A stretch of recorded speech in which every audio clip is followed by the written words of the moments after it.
Hai semuanya. Berjumpa lagi bareng Mimin Noba di sini. Mimin ucapkan terima kasih ya untuk para sobat Noba yang sudah memberikan support dan kesetiaannya sampai sejauh ini. Dan juga Mimin tidak akan bosan-bosan minum pil Tika Dewa agar terus kerja membawakan episode-episode berikutnya dari BTTH Keabadian Kaisar. Pokoknya jangan bosan-bosan untuk terus mengikuti kelanjutannya. Kalau tidak, Mimin akan membuat kalian tidak bisa tertawa atau menangis. Let's go, mari kita masuk ke dalam ilusi seni radionya.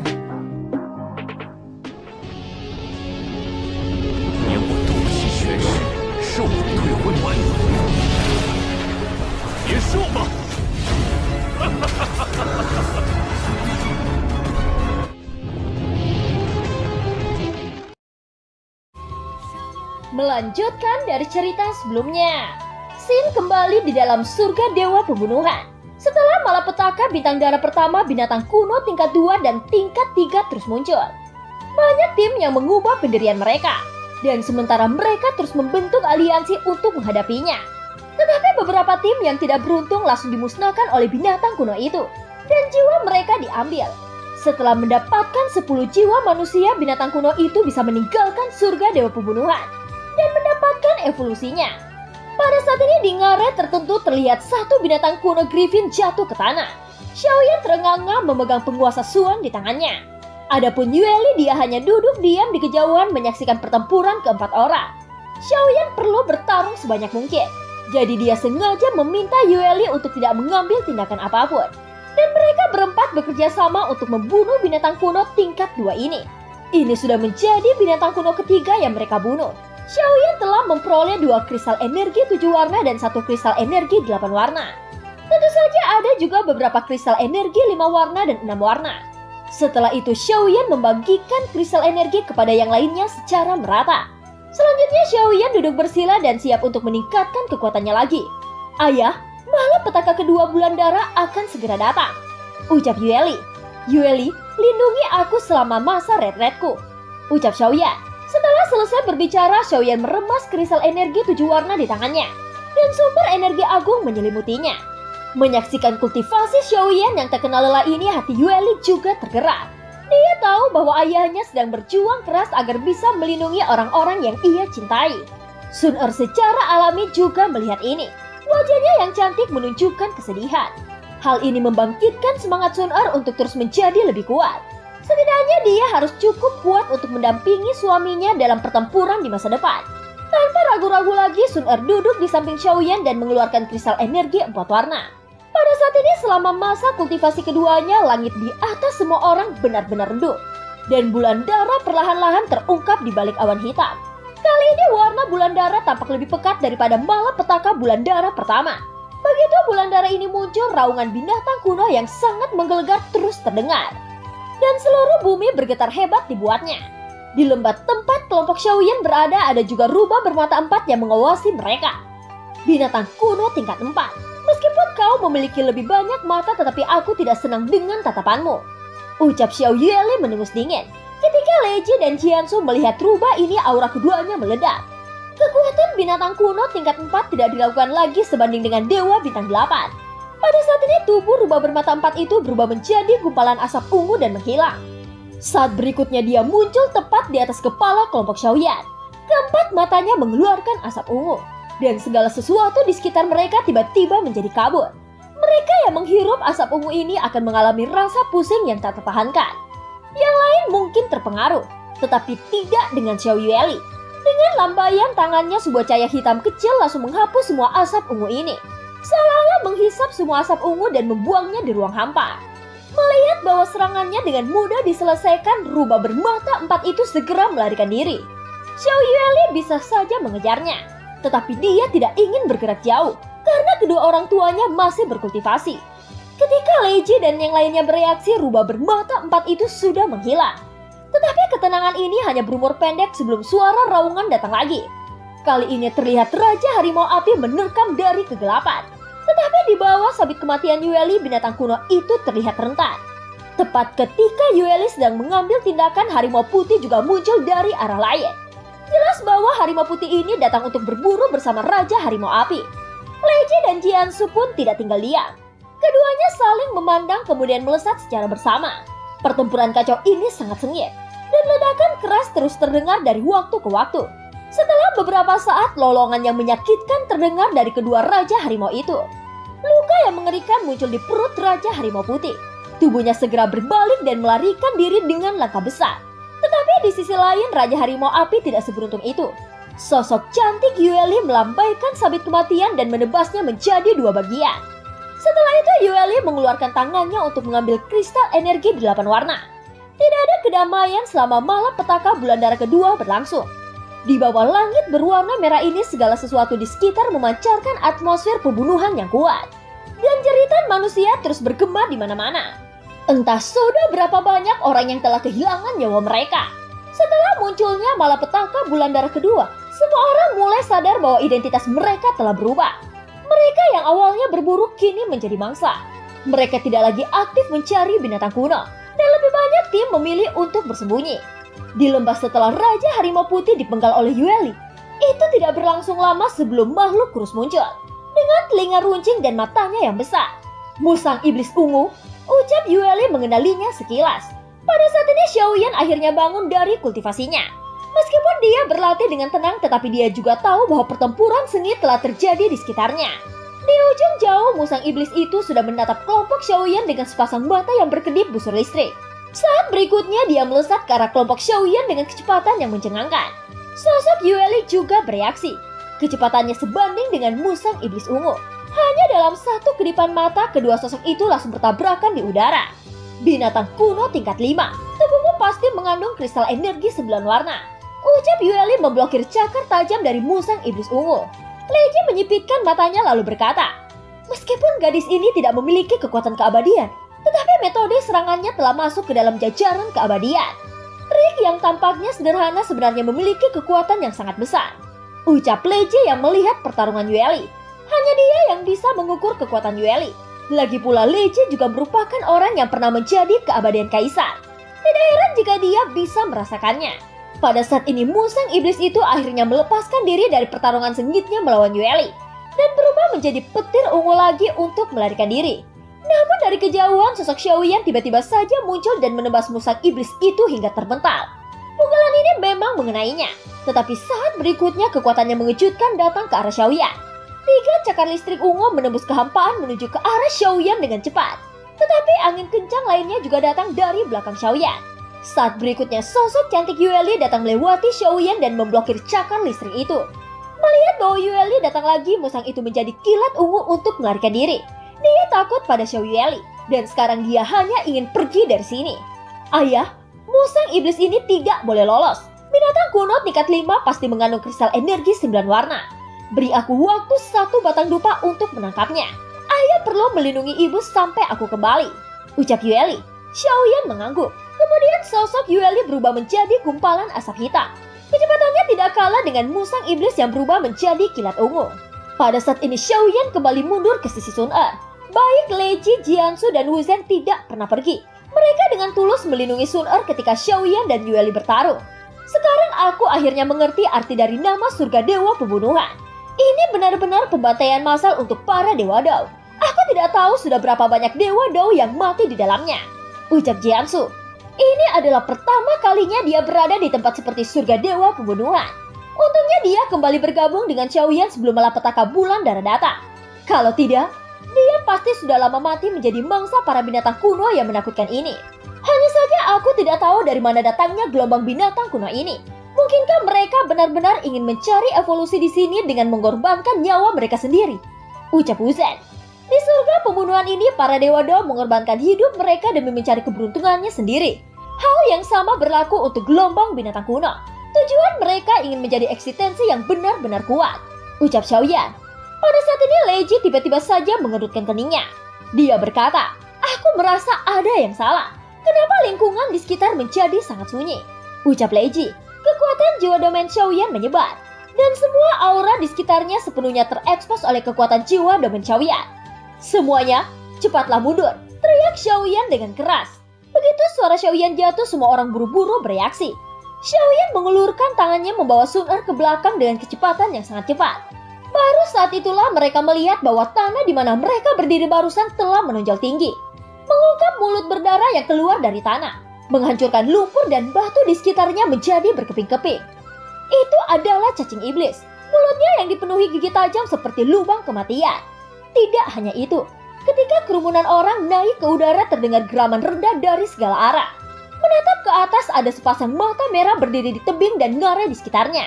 Dan di tempat lain surga dewa pembunuhan beberapa tim yang bersembunyi tiba-tiba menjadi sunyi.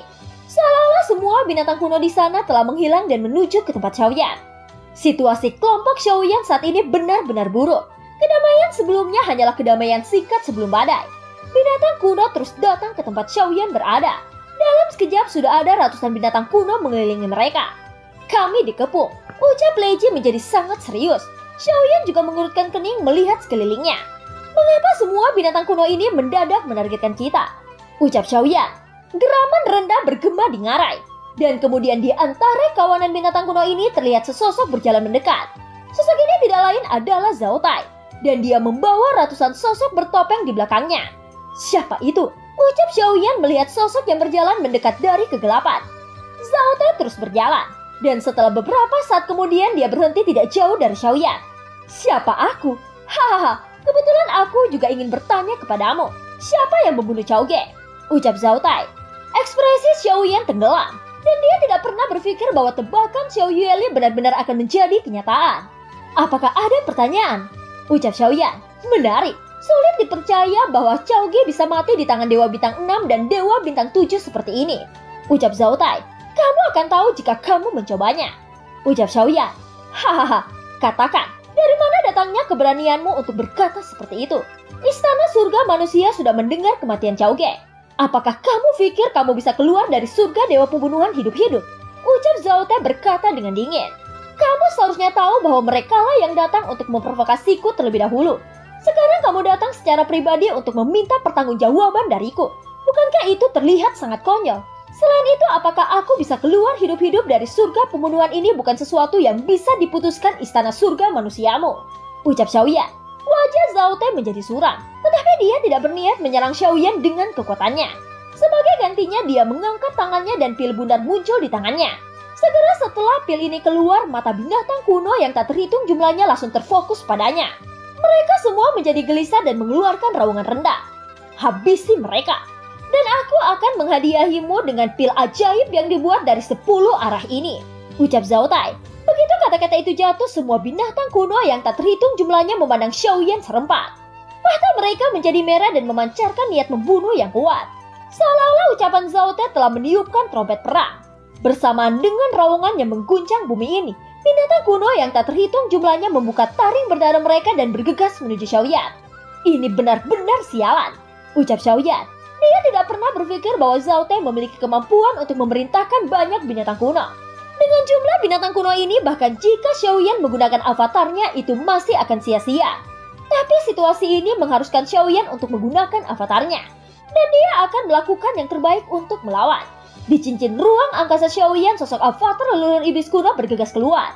Aura kuat meletus dari tubuhnya. Zhao Tai menyipitkan matanya ketika dia melihat ini. Dia berkata, benar saja seperti yang diharapkan, dia menyembunyikan orang kuat. Hanya saja mengapa aku tidak bisa merasakan fluktuasi energi di tubuhnya. Ini agak aneh. Mari kita lihat seberapa kuat orang ini untuk bisa melenyapkan Dewa Bintang 8 Chao Ge. Guam Zhao Tai. Di bawah bulan dara gelap ini, binatang kuno yang tak terhitung jumlahnya meraung dari udara. Tujuan mereka sama, yaitu menerkam ke arah kelompok Xiaoyan. Adapun Xiaoyan, dia sudah siap untuk yang terburuk.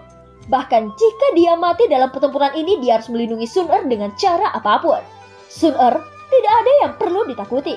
Selama aku di sini, aku tidak akan membiarkan siapapun melukaimu. Dengarkan aku. Pergi dari sini dan temukan Yueli. Ucap Xiaoyan dengan sungguh-sungguh. Sun Er tidak pernah takut. Sun Er akan menemanimu bertarung bersama-sama. Jika kamu mati, Sun Er akan mati. Ucap Sun Er mengeluarkan cambuk emas di tangannya. Dia bahkan maju selangkah berdampingan dengan Xiaoyan. Ada semangat juang di matanya. Selama itu bersama suaminya, dia tidak akan takut menghadapi bahaya apapun. Xiaoyan tidak berdaya. Situasi ini sangat mendesak dan dia tidak memiliki banyak waktu untuk membujuk Sun Er. Kalau begitu, mari sekali lagi bertarung bersama-sama seperti di dataran tengah. Ucap Xiaoyan. Avatar leluhur iblis kuno berada di baris paling depan dan dia sudah siap untuk bertarung. Aura Lei Ji dan Jiansu juga meledak tanpa ditahan. Bahkan ekspresi Wu Zhen juga penuh tekad.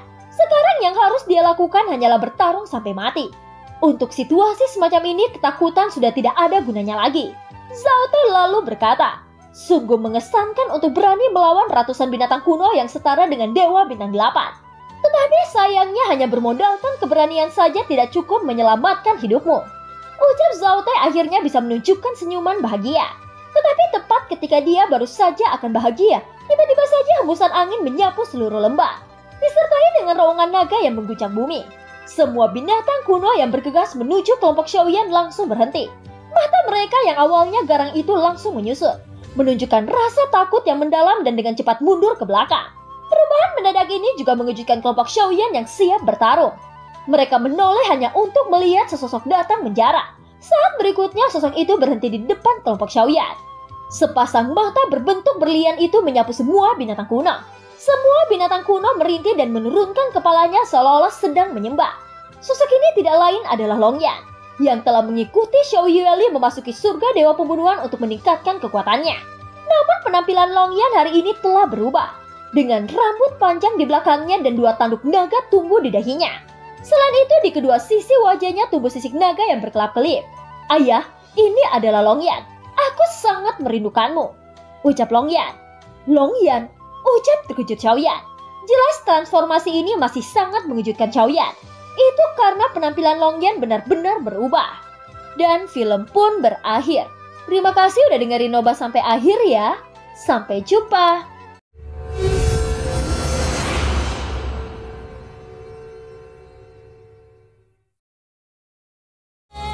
Melanjutkan dari cerita sebelumnya, Zhao Te terfokus pada Long Yan. Dia mengerti ketika dia melihat binatang kuno di sekitarnya menundukkan kepalanya. Apakah ini penindasan garis keturunan? Bagaimana ini mungkin? Bahkan jika ada penindasan garis keturunan di antara ras, tetapi binatang kuno ini berasal dari ras yang berbeda. Mungkinkah garis keturunannya dapat menghalangi semua binatang kuno? Jika demikian, identitas macam apa yang dimiliki orang ini? Ucap Zhao Te tidak pernah melihat adegan semacam ini di dalam hidupnya. Tapi faktanya memang begitu. Tidak ada binatang kuno yang berani menatap Long Yan. Itu bukan sesuatu yang bisa ditekan dengan kekuatan, melainkan kekuatan garis keturunan yang berasal dari darah di dalam tubuh. Mengejutkan, meskipun garis keturunannya kuat tetapi levelnya terlalu lemah. Dia hanya Dewa Bintang 4, dan bahkan tidak memiliki 100.000 bintang fondasi Daoqi. Meskipun bisa menekan binatang kuno, tetapi aku tidak percaya dia bisa menghadapi boneka pembunuh, ucap Zhao Tai. Setelah berbicara, ratusan sosok bertopeng di belakangnya bergerak maju. Jika diperlihatkan dengan seksama, semua topeng dari 100 sosok ini sama persis seperti yang pernah dilihat Xiaoyan. Itu adalah topeng Yin Yang yang pernah menyerangnya di gerbang surgawi. Dan Xiaoyan hampir terbunuh saat itu karena bertempur di medan energi pembunuhan. Habisi mereka! Teriak Zhao Te segera mengangkat tangannya. Semua sosok bertopeng Yin Yang langsung melesat menuju kelompok Xiaoyan. Long Yan, bisakah kamu meminta binatang kuno untuk membantu? Tanya Xiaoyan. Tidak ayah, mereka hanya bisa ditekan dengan darah. Aku terlalu lemah untuk membuat mereka benar-benar membantuku, ucap Long Yan menggelengkan kepalanya. Tidak apa-apa, mampu menekan binatang kuno ini sudah cukup bagus, ucap Xiaoyan. Setelah berbicara, dia melihat banyak sosok bertopeng yang meraung ke arahnya.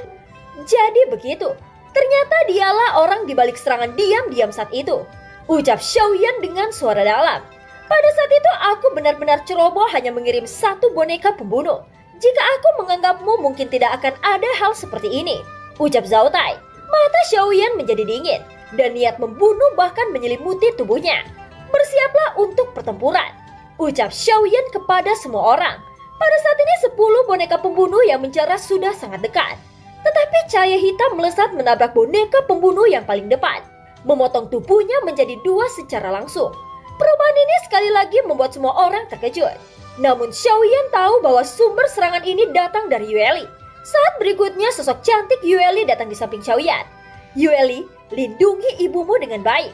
Boneka-boneka ini diserahkan padamu, dan aku akan menargetkan orang yang mengendalikannya, ucap Xiaoyan memegang penguasa Suan di tangannya. Matanya tidak melihat boneka-boneka bertopeng ini, tetapi langsung mengunci sosok Zhao Te di belakang. Yueli diam-diam terkejut melihat apa yang terjadi di sekitarnya. Dia hanya pergi sebatang dupa, namun tanpa diduga perubahan besar telah terjadi. Dia juga melihat ratusan binatang kuno berkumpul bersama. Dan dapat ditebak bahwa sesuatu besar-besaran pasti terjadi ketika dia pergi. Untungnya tidak ada yang tewas. Kalau tidak, dia akan sangat menyalahkan dirinya sendiri. Setelah Yueli mendengar kata-kata Xiaoyan, dia melihat sosok di belakang boneka pembunuh. Dia adalah Zhao Tai.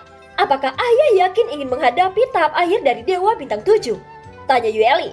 Jangan khawatir, orang ini pernah menjebakku sampai mati. Jadi aku perlu membayarnya dengan tanganku, ucap Xiaoyan. Leiji, Jiansu, bantu aku membuka jalan. Pada akhirnya dialah yang menjebak kita di gerbang surgawi, ucap Xiaoyan lagi. Jika Xiaoyan ingin menjangkau Zhao Tai, dia harus melewati banyak boneka pembunuh yang mengaum. Leiji dan Jiansu mengangguk. Tubuh mereka segera bergerak dan kedua wanita itu tiba-tiba menembak, menciptakan jalan lurus untuk Xiaoyan. Dan pada akhirnya tatapan Xiaoyan dan Zhao Tai bertabrakan secara langsung. Pada saat yang sama Xiaoyan sedikit melangkah maju. Saat berikutnya sosoknya berubah menjadi pelangi panjang menukik langsung ke arah Zhao Tai. Hah, tahap tengah Dewa Bintang 6 mengunciku, ucap Zhao Tai menyipitkan matanya melihat Xiaoyan yang meraung ke arahnya. Bahkan dua Dewa Bintang 7 tidak berani datang. Tetapi Dewa Bintang 6 yang tampaknya lebih lemah ini berani melawanku. Orang ini pasti tidak bertindak sembarangan.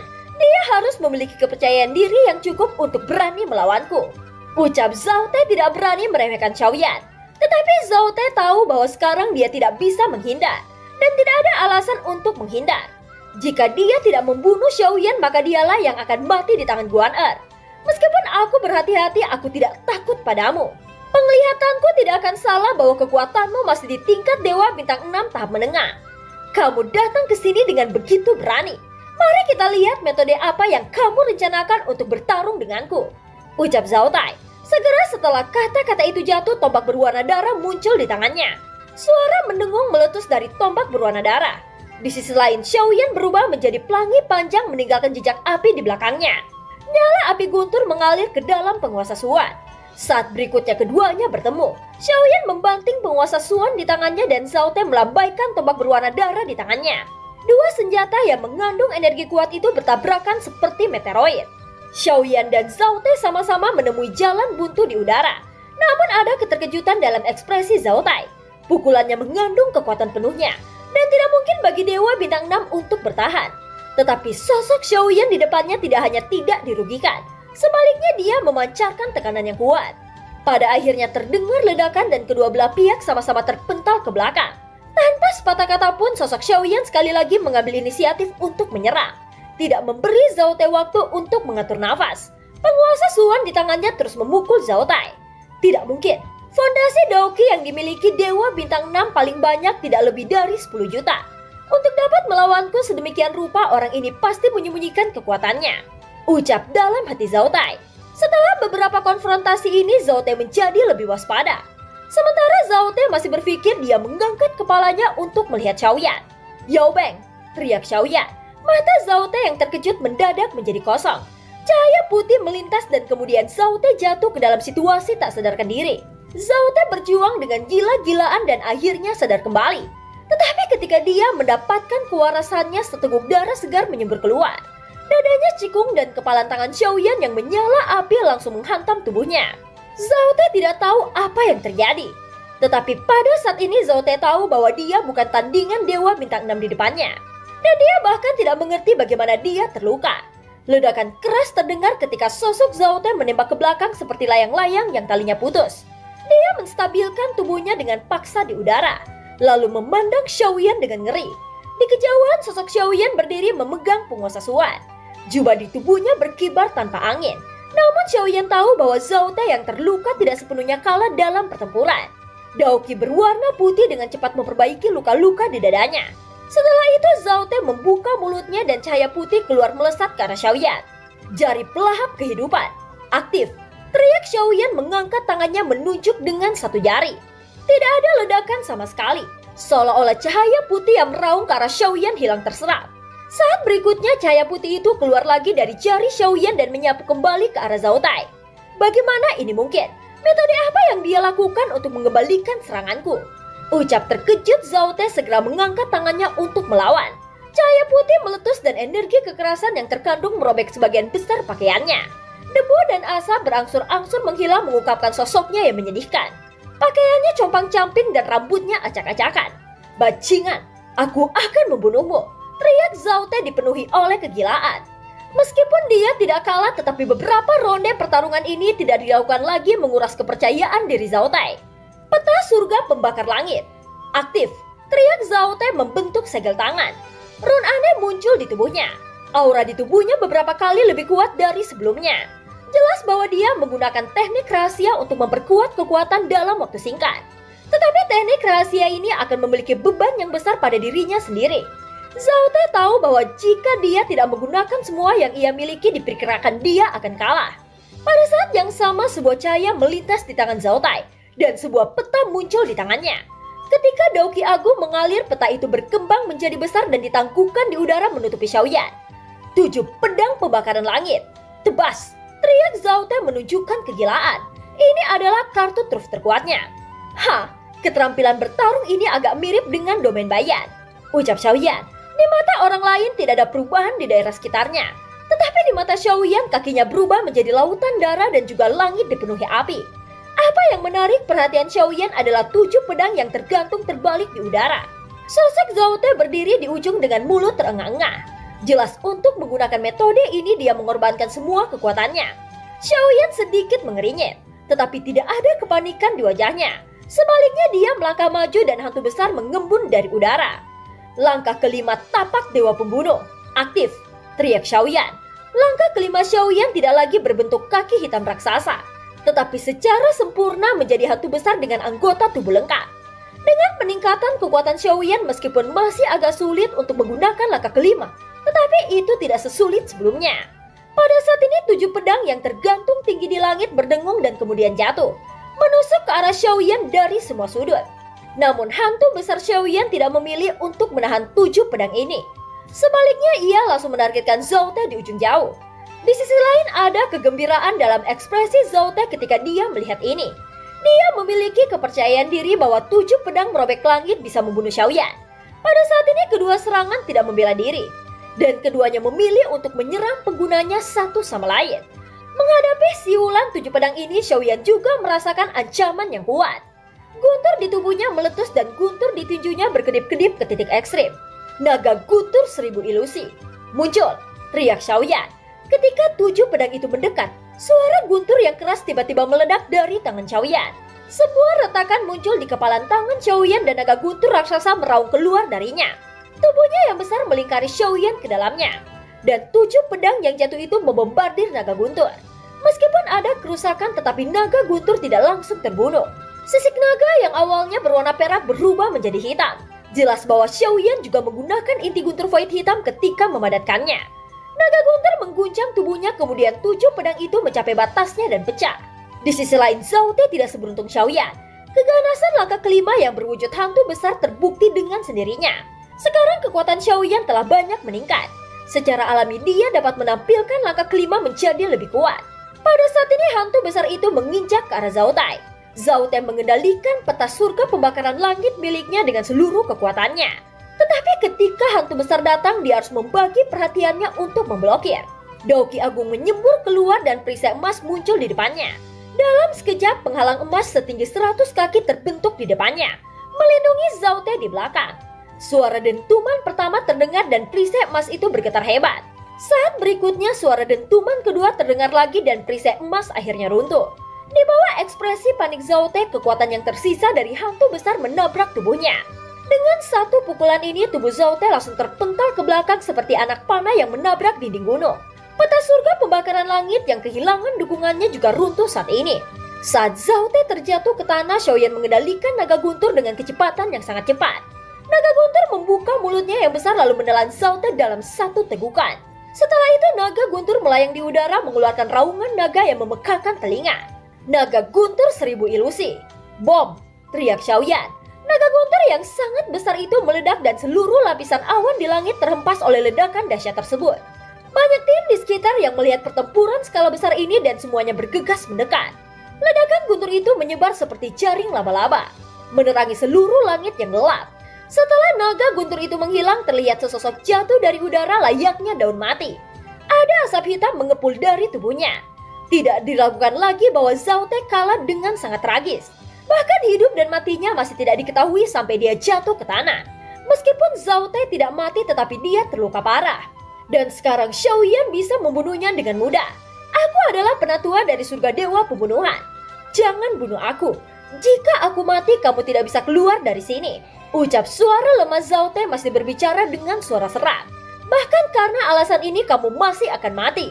Ucap Xiaoyan dengan dingin. Setelah berbicara, Xiaoyan mengangkat telapak tangannya. Gumpalan api iblis ungu merah menari di ujung jarinya. Dengan centikan jarinya, nyala api itu melayang ke arah tubuh Zhao Te yang tidak berdaya. Dengan situasinya saat ini, dia tidak bisa membuat pertahanan. Dan nyala api ini akan membakarnya menjadi abu. Tetapi tepat ketika nyala api Xiaoyan akan jatuh ke tubuh Zhao Te, tiba-tiba saja hembusan angin menerpa secara langsung, mengubah lintasan nyala api Xiaoyan. Saat berikutnya paksaan yang kuat juga menekan Xiaoyan. Kamu sangat berani untuk membunuh penatua surga dewa pembunuhanku. Ucap suara bergema datang dari kejauhan. Xiaoyan mengerutkan keningnya. Dari tekanan ini dia tahu bahwa orang yang akan muncul sangat kuat. Dari kegelapan langit terlihat sekelompok orang perlahan-lahan turun ke bawah. Di sisi lain, Yueli mengayunkan sabit kematian dan dia memenggal boneka Yin yang terakhir. Semua orang termasuk Yueli juga melihat ke arah suara pemimpin yang berbicara itu. Orang yang berbicara mengenakan armor emas gelap. Wajahnya agak pucat dan rambutnya berwarna merah panjang. Dia akhirnya datang. Guan Er dari istana surga manusia. Gumam Yueli. Dia tahu bahwa perang Zhao Te hanyalah hidangan pembuka dan tidak ada yang perlu dikhawatirkan. Lagi pula Zhao Te bukan dari istana surga manusia. Dia hanya seorang penatua surga pembunuhan yang direkrut. Jadi hidup dan mati Zhao Te tidak akan penting. Sekarang Guan Er telah muncul. Dialah kuncinya. Xiaoyan mengangkat kepalanya menatap Guan Er. Meskipun aura yang terpancar dari Guan Er sangat kuat, tetapi Xiaoyan tidak memiliki rasa takut sedikit pun. Masalah telah berkembang ke tahap ini dan dia siap bertarung habis-habisan. Kekacauan ini, kematian Chao Ge, apakah kamu orang di balik semua ini? Ucap Guan Er menatap Xiaoyan. Xiaoyan hendak berbicara, tetapi sebelum dia berbicara, suara Yueli tiba-tiba terdengar. Akulah yang membunuh mereka semua. Apakah kamu mencariku? Ucap Yueli. Mendengar ini, alis Guan Er berkerut. Dia mengalihkan pandangannya ke arah sumber suara itu. Saat melihat sosok Yueli, ada sedikit keterkejutan dalam ekspresinya. Tetapi itu langsung menghilang dan digantikan oleh senyuman. Oh, bukankah ini gadis gila yang kalah? Menarik. Kau sebenarnya masih cukup berani untuk membuat masalah lagi. Ucap Guan Er tertawa terbahak-bahak. Mengalahkanku? Jika bukan karena lelaki tua Tianzang, kamu akan dipotong-potong olehku. Ucap Yueli berkata dengan dingin. Ini bukan pertama kalinya Yueli datang ke surga dewa pembunuhan. Di masa lalu pernah terjadi perkelahian. Tetapi sebelum pertarungan berakhir, Raja Tianzang menghentikannya dan membawa Yueli pergi. Kali ini lelaki tua itu tidak akan datang. Kamu pasti mati. Ucap Yueli melambaikan sabit kematian di tangannya. Energi hitam berlama-lama di sekelilingnya. Dan film pun berakhir. Terima kasih udah dengerin Nobah sampai akhir ya. Sampai jumpa.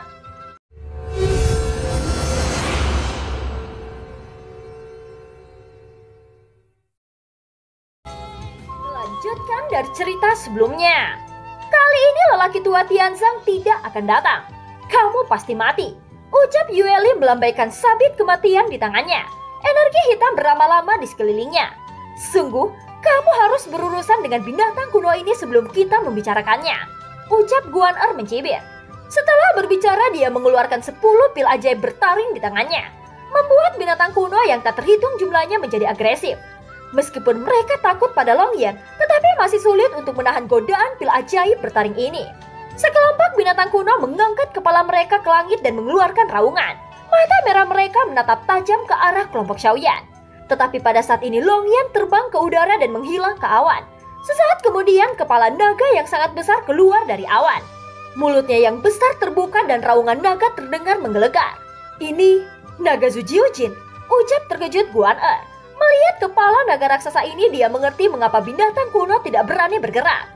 Meskipun kekuatan Longyan hanya dewa bintang 4, tetapi ketika dia berubah menjadi bentuk Zujiujin, maka dewa bintang 7 juga sulit untuk menjadi lawannya. Menarik dan menarik.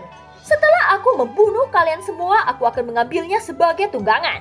Naga Sujiujin akan menjadi tunggangan terkuat di istana surgawi. Hahaha, ucap Guan-er, tatapan gila berangsur-angsur muncul di matanya. Dia sepertinya membayangkan dirinya berdiri di atas kepala naga besar Sujiujin. Bahkan jika kamu memiliki pencegahan garis keturunan, tetapi kekuatanmu masih terlalu lemah untuk mencapai pencegahan total. Aku hanya perlu membuat binatang kuno ini gila dan semua pencegahanmu tidak akan berguna. Ucap Guan-er lagi. Begitu dia mengangkat tangannya, bulan dara di langit tiba-tiba berubah menjadi malapetaka bulan dara ketiga secara langsung. Saat malapetaka bulan dara ketiga muncul, mata binatang kuno berangsur-angsur dipenuhi dengan kegilaan, mengabaikan penindasan garis keturunan yang dipancarkan Longyan. Jika ratusan binatang kuno ini berkumpul bersama, bahkan Dewa Bintang 8 akan mudah dicabik-cabik. Kekuatan binatang kuno di sini terbukti dengan sendirinya. Terlebih lagi semua binatang kuno berkumpul bersama, yang setara dengan menghadapi ratusan Dewa Bintang 8. Xiaoyan menjadi suram. Meskipun Yueli di sini, dia tidak akan bisa membagi perhatiannya untuk melindungi orang-orang. Guan-er mencibir. Dia merasa bahwa dia bahkan tidak perlu bergerak untuk memenangkan pertempuran ini. Jadi dia memandang Yueli dengan tangan disilangkan di dadanya. Yueli, situasi saat ini menjadi sangat buruk. Dan ini bukan lagi sesuatu yang bisa kita tangani. Ucap Xiaoyan sedikit khawatir. Ayah tidak perlu khawatir. Ini hanya beberapa binatang jelek. Aku punya cara untuk menghadapinya. Ucap Yueli. Setelah berbicara, sabit kematian di tangannya menghentak ke tanah. Dan energi hitam di tubuh Yueli menyebar ke tanah. Saya menggunakan perintah Hades, memerintahkan semua hantu untuk hidup kembali untuk bertarung demi ratu. Teriak Yueli. Saat suara Yueli keluar, kekuatan penetrasi yang mirip seperti kekuatan jiwa menyebar ke seluruh tanah. Segala sesuatu di sekitar tiba-tiba menjadi sunyi. Tetapi keheningan semacam ini adalah semacam keheningan yang berdebar-debar. Setelah hening sejenak, suara hantu yang melolong menyapu telinga semua orang. Dan tumpukan tulang pecah di tanah bangkit satu demi satu. Tentu saja ada juga beberapa mayat yang tidak sepenuhnya membusuk. Bahkan mayat-mayat yang dibangkitkan ini mempertahankan penampilan kehidupan sebelumnya. Yueli menggunakan kekuatannya sendiri untuk memanggil jiwa mereka yang tersisa dan menjadikan mereka sebagai pasukan hantu. Ada banyak orang yang mati karena binatang kuno di sini. Meskipun pasukan hantu ini tidak terlalu kuat, tetapi jumlah mereka akan menjadi kekuatan terbesar. Total lebih dari puluhan ribu hantu yang dipanggil Yueli. Raungan hantu bergema di seluruh hutan, dan mereka meletus dengan prestise terakhir yang tersisa dalam hidup mereka. Setelah menerima perintah Yueli, mereka semua berkumpul dengan rapi. Dan pasukan mayat yang tak terbatas ini menerkam dalam posisi gila ke arah binatang kuno. Segera banyak binatang kuno jatuh ke dalam pengepungan hantu. Setiap satu binatang kuno diserang oleh ribuan hantu. Dan cukup sulit untuk binatang kuno itu melepaskan diri. Seluruh surga pembunuhan dewa tampaknya telah direduksi menjadi neraka surga saat ini. Gadis gila, apakah kamu dari dunia bawah tanah? Ucap Guan-er menjadi serius menatap Yueli. Yueli melambaikan sabit kematian di tangannya dan tertuju pada Guan-er. Panggil aku ratu, ucap Yueli. Begitu kata-kata itu jatuh, Yueli berubah menjadi gumpalan asap hitam dan melintas di depan Guan-er. Ketika sosoknya memadat kembali, sabit kematian di tangannya sudah terangkat tinggi. Dan gelombang ganas cahaya hitam tiba-tiba muncul menyapu ke arah Guan-er. Guan-er terkejut. Pada saat yang sama auranya meledak. Dia bertanggung jawab atas surga dewa pembunuhan. Secara alami kekuatannya tidak lemah. Kekuatannya mencapai Dewa Bintang 8 tahap akhir dan memiliki 300 juta fondasi Daoki. Xiaoyan merasakan ini dari kejauhan. Guan-er memang kuat, tetapi dia lebih lemah dari yang dibayangkan Xiaoyan. Ribuan tahun yang lalu aku ingat bahwa kamu adalah tahap akhir dari Dewa Bintang 8. Dan kamu tidak memiliki kemajuan setelah waktu yang lama. Jika seperti ini, aku khawatir kamu tidak akan bertahan untuk waktu satu batang dupa. Ucap Yueli dengan suara mendominasi. Penampilan seperti ini hanya muncul saat Yueli ingin bertarung secara serius. Xiaoyan juga memperhatikan bahwa ketika ingatan Hades dibangkitkan, Yueli akan menjadi seperti kehidupan sebelumnya. Xiaoyan bisa melihat bahwa Yueli tampaknya memiliki dua wajah. Memanggilnya ratu sudah cukup untuk membuktikan bahwa Hades adalah ratu di kehidupan sebelumnya. Pada saat ini pedang panjang dan sabit kematian bertabrakan. Yueli mengayunkan sabit kematian di tangannya dengan kecepatan yang sangat cepat. Dan rute serangannya sangat aneh sehingga Guan-er kewalahan untuk sementara waktu. Pertempuran dua sosok di langit hampir tidak bisa ditangkap dengan mata telanjang. Namun dengan persepsi Xiaoyan, dia bisa melihat bahwa Yueli jauh lebih unggul setiap kali pertukaran pukulan. Sangat lemah, kamu telah merusak ketertarikanku, ucap Yueli. Setiap pukulan Yueli benar-benar tidak tertahankan bagi Guan Er. Cahaya hitam menyapu tubuhnya dan setelah tersapu oleh cahaya hitam ini ada luka yang mengerikan, yang menunjukkan bahwa kekuatan Guan Er tidak berada pada level yang sama. Hanya masalah waktu sebelum Guan Er dijatuhkan. Guan Er berteriak keras. Daoki agung mengalir ke dalam pedangnya dan dia menebasnya dengan kasar ke arah Yueli. Energi pedang menyapu lurus layaknya ombak yang menerkam ke arah Yueli. Di sisi lain, sabit kematian Yueli menggambarkan cahaya hitam dan menyapu. Energi pedang Guan Er langsung menyebar ketika menyentuh cahaya hitam. Guan Er sedikit terkejut. Dia sama sekali tidak bisa melihat tingkat kekuatan Yueli. Tapi dia mengerti satu hal, bahwa kekuatan Yueli jauh lebih kuat darinya. Guan Er menggetakkan giginya, namun dia tidak ingin menyerah begitu saja. Sekarang giliranku, ucap Yueli mengangkat sabit kematian di tangannya dan mengayunkannya dengan keras. Energi hitam menyapu Guan Er secara langsung. Gerakan ini sama seperti gerakan Guan Er sebelumnya, menciptakan energi dari tebasan pedang. Guan Er bisa merasakan ancaman kematian dari tebasan sabit kematian ini. Siap, ucap Guan Er tanpa ragu-ragu ketika mundur ke belakang. Energi hitam itu sangat cepat, dan Guan Er hanya bisa membanting tubuhnya ke samping. Namun dia tidak bisa sepenuhnya menolak dan energi hitam mengenai satu lengannya. Dalam sekejap salah satu lengannya terpotong dan darah merah menyembur keluar. Sebelum Guan Er bisa memulihkan tangannya, tiba-tiba saja dia merasa ada yang salah. Ketika dia mengangkat kepalanya, dia mendapati bahwa sosok Yueli sudah menghilang dari pandangannya. Hal ini membuat krisis kematian menyelimutinya. Guan Er yang panik segera membakar esensi hidupnya sendiri untuk mendorong kekuatannya ke titik ekstrim. Esensi darah itu bercampur dengan sumber energi dan kekuatan yang kuat meletus. Apa yang ingin dia lakukan saat ini hanya untuk bertahan. Daoki agung terkondensasi menjadi armor tebal yang melapisi seluruh tubuhnya. Tepat ketika Guan Er membuat pertahanan ini, tiba-tiba saja dia mendengar suara retakan. Yueli sudah ada di belakangnya dan sabit kematian merobek armor tebal itu. Tunggu, ada yang ingin kudiskusikan.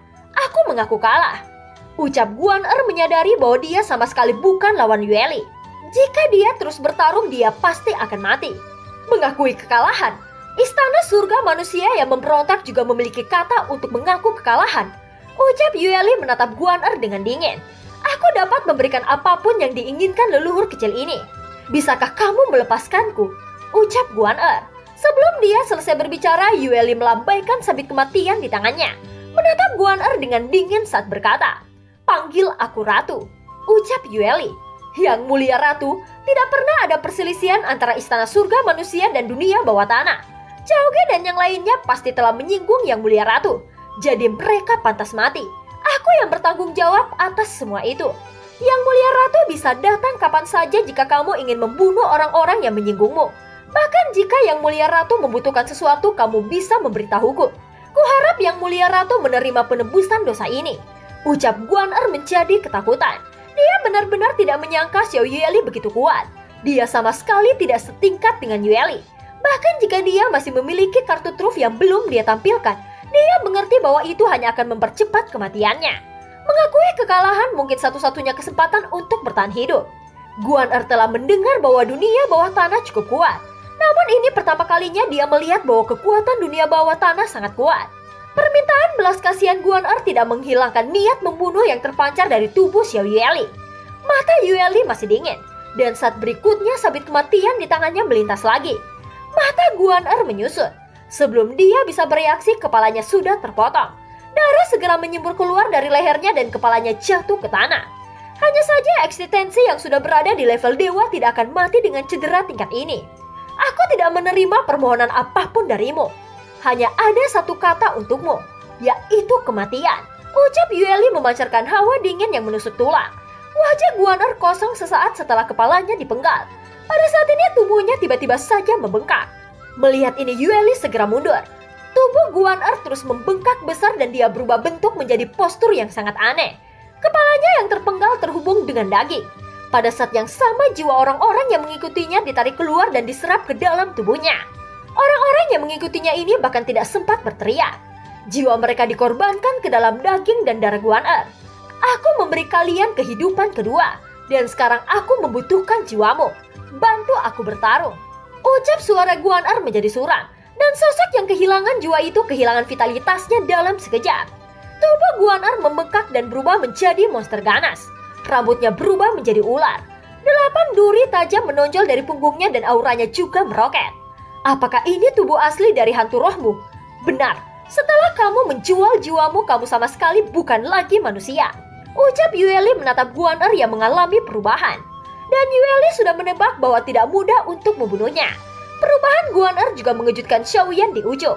Tentu saja hal yang paling mengejutkan adalah peningkatan kekuatan Guan Er. Sekarang Guan Er jauh lebih kuat dari sebelumnya.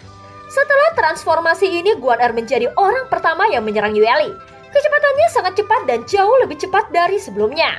Xiao Yueli masih berdiri di tempat. Tidak ada kepanikan di wajahnya. Dia mengangkat sabit kematian di tangannya dan memblokir 8 duri tajam. Guan Er tidak bisa lagi digambarkan sebagai wujud manusia.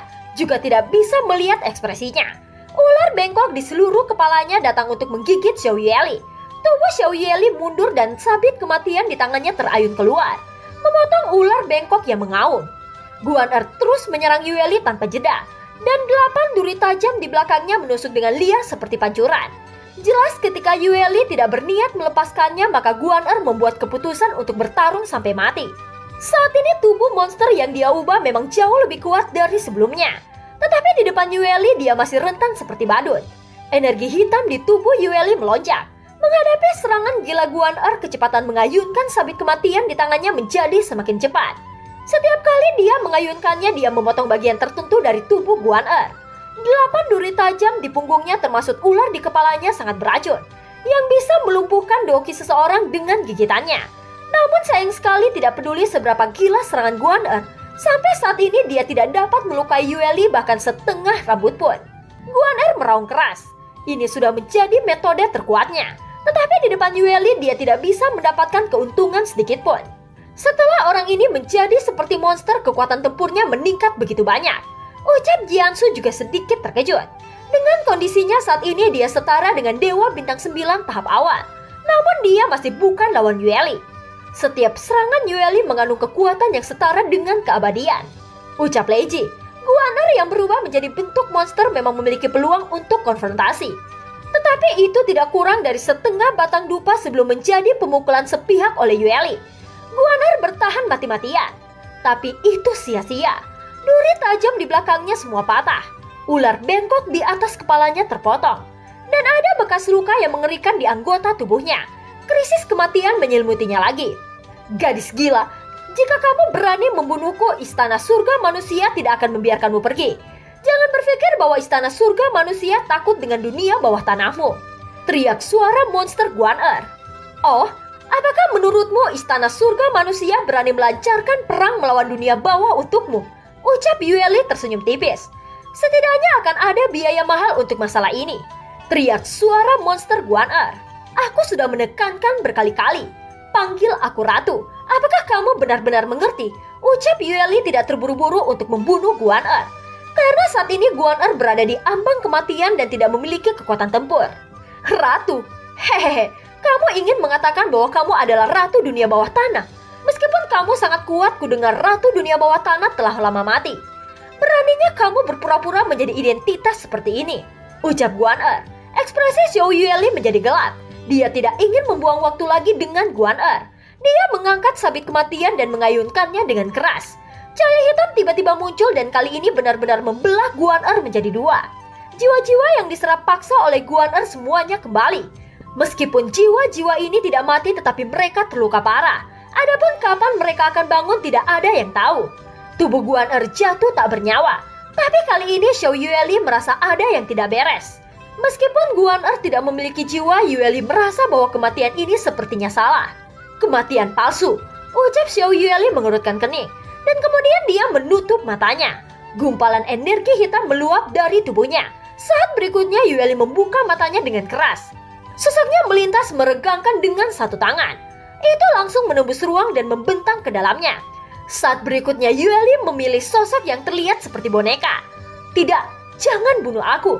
Yang mulia ratu, jangan bunuh aku. Ucap suara Guan Er keluar. Jelas ini adalah teknik penyelamatan terakhir Guan Er. Tapi Yueli tidak terpengaruh oleh Guan Er. Dan langsung menampar dengan satu telapak tangannya. Di tengah raungan menyakitkan Guan Er, boneka itu pecah dan akhirnya menghilang. Tidak dilakukan lagi bahwa saat ini Guan Er benar-benar mati. Melihat pemandangan ini, hati Xiaoyan yang tegang juga sedikit rileks. Pada saat yang sama, sosok Yueli juga terhuyung-huyung. Xiaoyan langsung melangkah maju dan memeluknya.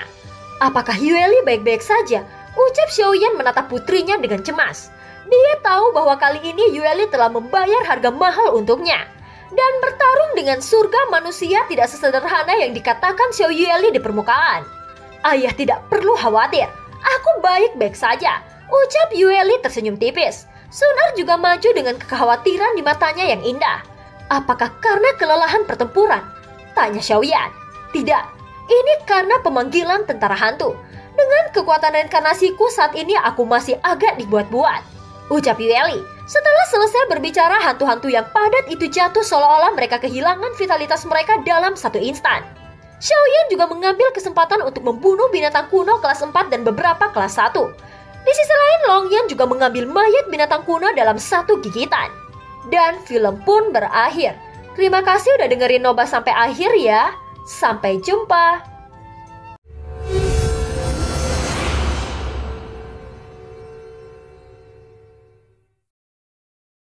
Lanjutkan dari cerita sebelumnya.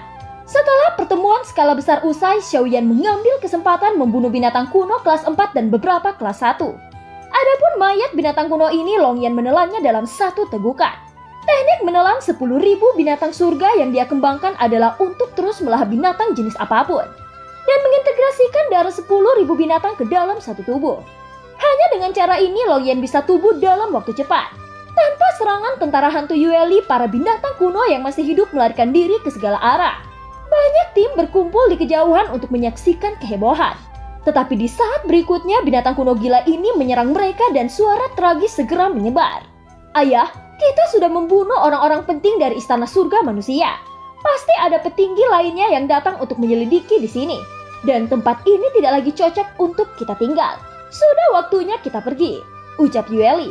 Bukankah Yueli mengatakan bahwa hanya dengan membunuh binatang tingkat 6 atau menunggu 100 orang yang tersisa agar bisa keluar? Tanya Xiaoyan.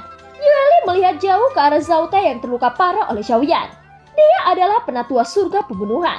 Tentu saja dia punya cara untuk membawa kita keluar. Beruntung ayah tidak memenggangnya secara langsung, ucap Yueli. Pada saat ini cedera Zhao Te juga sedikit sembuh dengan berlalunya waktu. Namun ketika dia menyadari bahwa Yueli dan Xiaoyan menatapnya, hal ini membuatnya ketakutan lagi. Jika kamu ingin hidup, bawa kami keluar dari sini, ucap Xiao Yueli. Apakah yang mulia ratu bisa dipercaya? Ucap Zhao Te ragu-ragu. Tentu saja begitu, ucap Xiaoyan.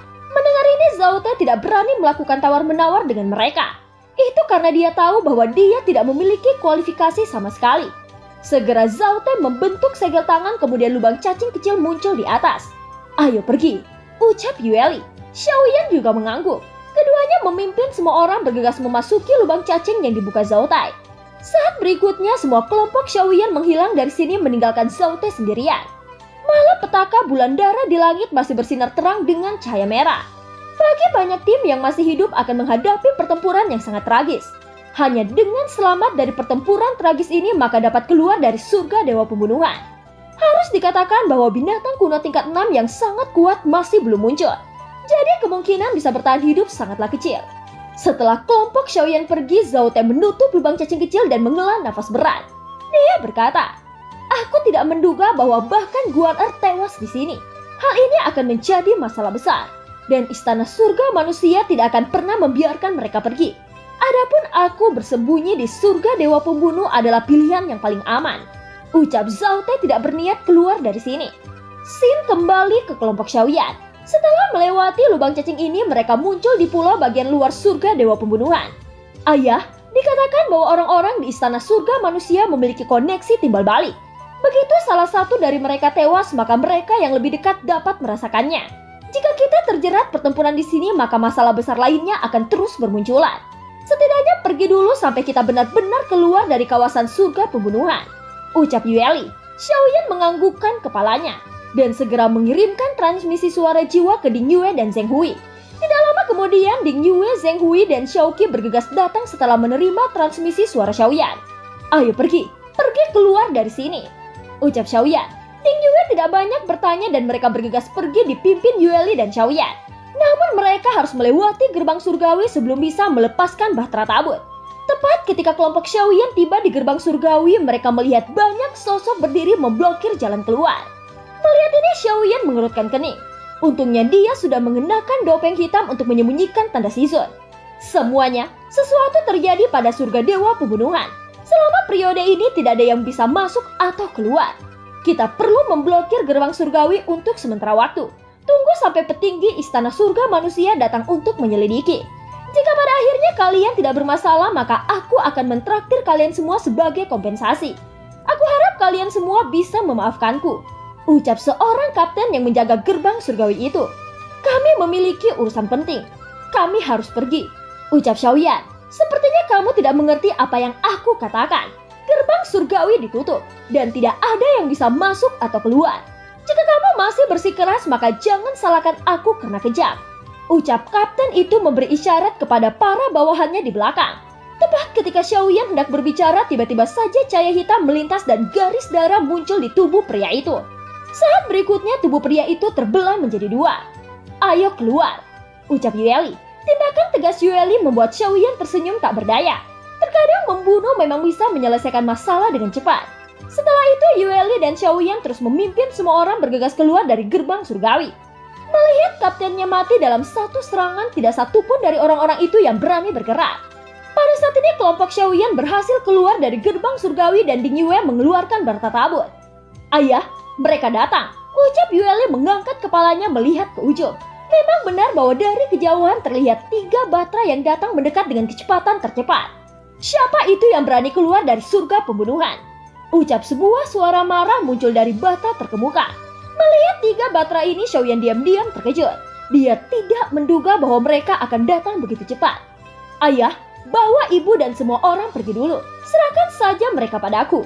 Aku akan datang mencarimu setelah aku berurusan dengan mereka, ucap Yueli. Xiaoyan mengeluarkan penguasa Suan lalu berkata, di masa depan kamu tidak perlu lagi berkata seperti ini kepada ayahmu. Itu karena ayah akan selalu menemanimu menghadapi musuh manapun, ucap Xiaoyan.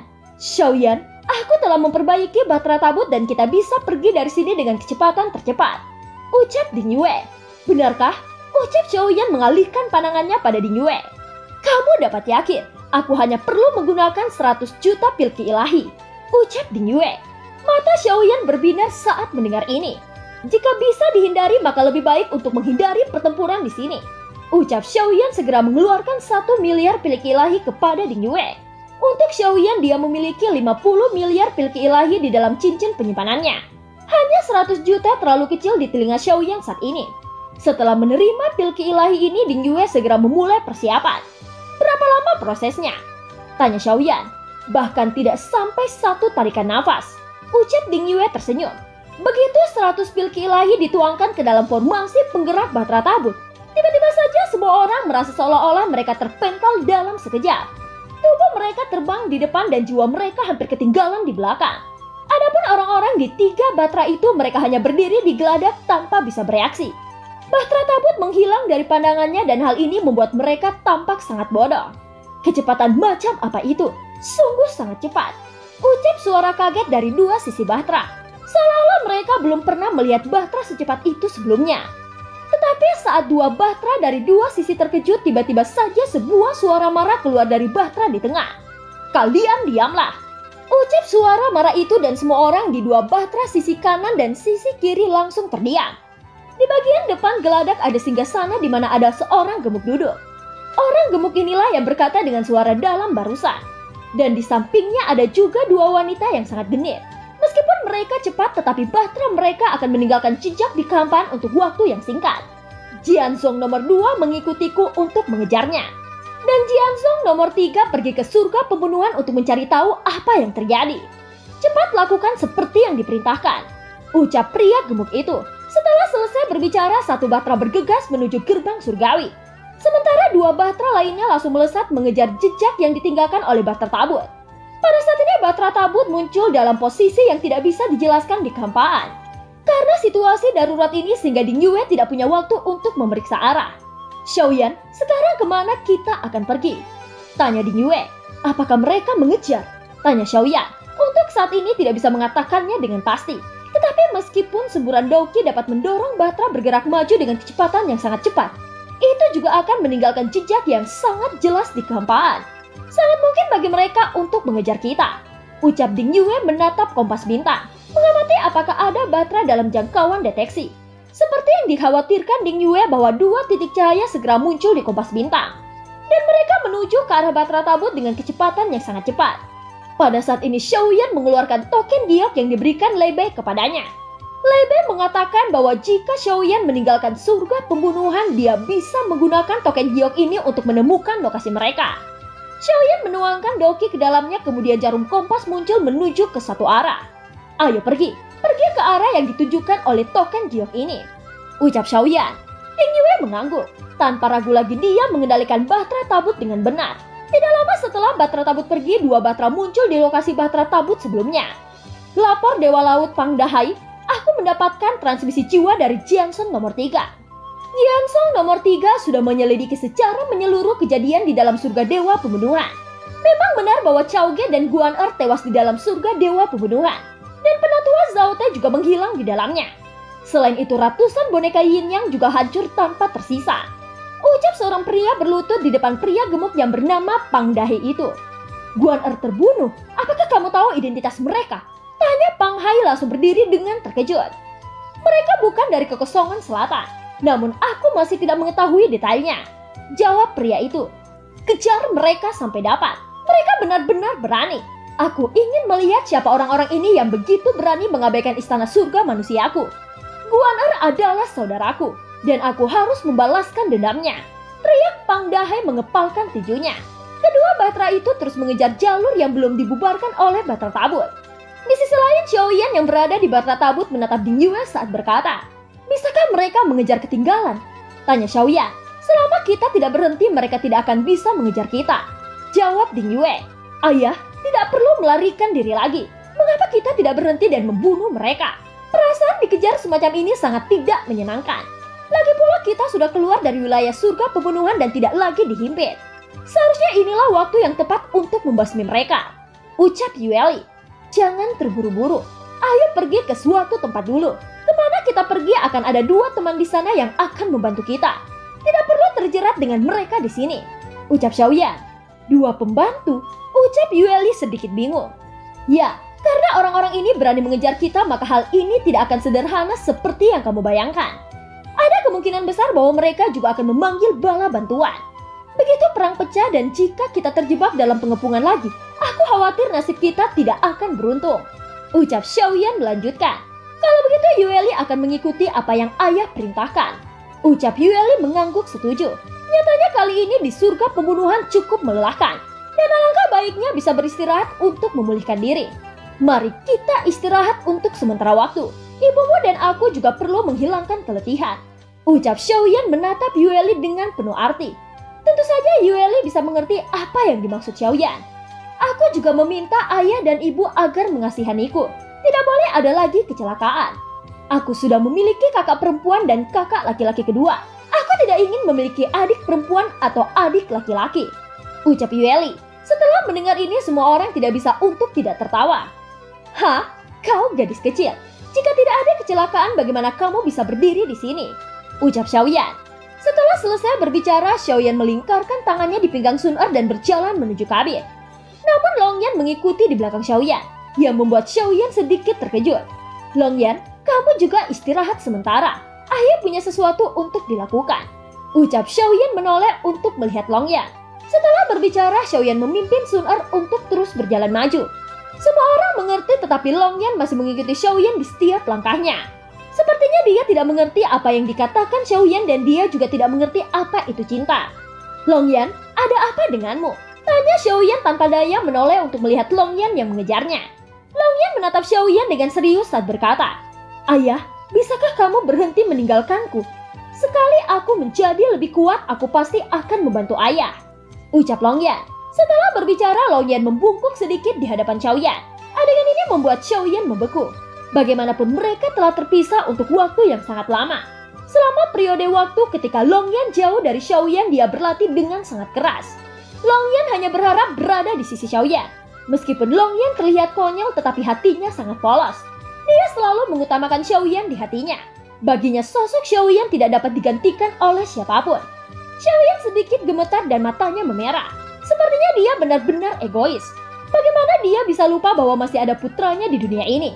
Tanpa ragu lagi, Xiaoyan memeluk Longyan dengan erat. "Longyan, aku benar-benar minta maaf," ucap Xiaoyan dengan suara dalam. Niat asli Xiaoyan menaruh Longyan di makam kekacauan adalah untuk melindunginya dari bahaya dan membiarkan Longyan berlatih bersama Yueli dan anjing Wangche dengan aman. Tapi untuk Longyan hal ini berarti Xiaoyan telah meninggalkannya. Dan kepergian Little Qilin juga membuat Longyan menderita pukulan hebat di hatinya. Xiaoyan mengabaikan hal ini dan dia merasa sangat bersalah. "Ayah tidak akan meninggalkanmu sendirian lagi," ucap Xiaoyan. "Benarkah?" Ucap Longyan langsung mengungkapkan kegembiraan yang tak tertandingi. "Tentu saja benar. Dan Little Qilin atau yang kamu panggil Qiu pasti akan kembali," ucap Xiaoyan tersenyum. Dan film pun berakhir. Terima kasih udah dengerin Noba sampai akhir ya. Sampai jumpa.